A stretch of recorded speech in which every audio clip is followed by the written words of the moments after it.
High guys, welcome back to my channel Monis creation. আজ বানাচ্ছি গ্রাম বাংলা মেদিনীপুরের এক জনপ্রিয় রেসিপি ইলিশ মাছের পাকা তেঁতুলের টক। টক বানানোর জন্য আমি ইলিশ মাছকে পরিষ্কার করে ধুয়ে নুন হলুদ মাখিয়ে রেখেছি। নিয়েছি তেঁতুল আর চেরা কয়েকটা কাঁচা লঙ্কা। একটা বাটিতে জল দিয়ে আমি তেঁতুলকে কিছুক্ষণের জন্য ভিজিয়ে রাখবো। এদিকে গ্যাস জ্বালিয়ে কড়া বসিয়ে কড়া গরম হয়ে গেলে দিয়ে দিচ্ছি সর্ষের তেল। একে একে মাছগুলো আমি দিয়ে দেব। তোমরা অনেকেই আমার ভিডিও দেখো, কমেন্ট করো, তাদের জানিয়ে অসংখ্য ধন্যবাদ। তোমরা এইভাবেই আমার পাশে থেকো। আর যারা চ্যানেলে নতুন তাদের যদি আমার ভিডিও ভালো লাগে তাহলে লাইক, কমেন্ট, শেয়ার ও চ্যানেলটা সাবস্ক্রাইব করে পাশে থাকার অনুরোধ রইল।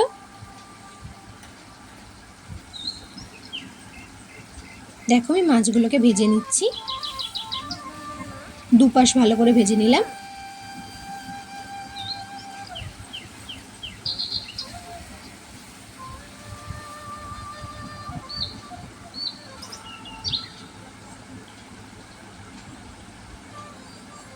এখন মাছ ভাজা হয়ে গেছে, আমি মাছগুলোকে তুলে রাখছি।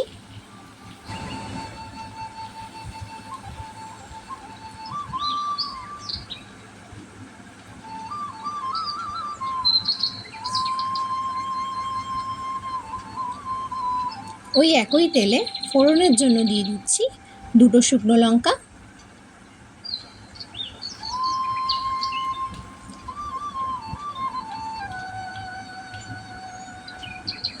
আর দিচ্ছি 5 ফোড়ন।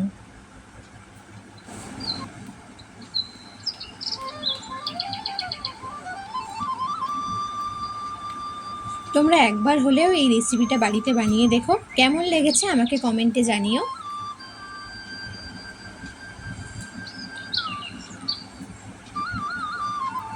এবার দিয়ে দিচ্ছি যে তেঁতুলটা আমি ভিজিয়ে রেখেছিলাম, সেই তেঁতুলটা দিয়ে দিচ্ছি।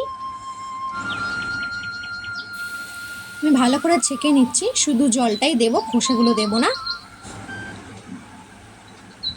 ওই খোসাগুলোকে আবারও কিছুটা সামান্য জল দিয়ে আবারও একই প্রসেসে শুধু জলটাই দিয়ে দিলাম, খোসাগুলো ফেলে দিচ্ছি।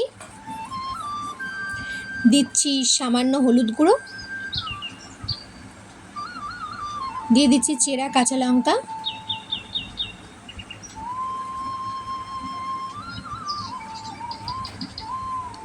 হালকা নেড়ে ঢাকা চাপা দিয়ে দেব 3 থেকে 4 মিনিটের জন্য।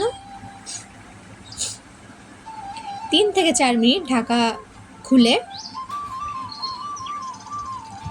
দিয়ে দিচ্ছি ভেজে রাখা মাছ।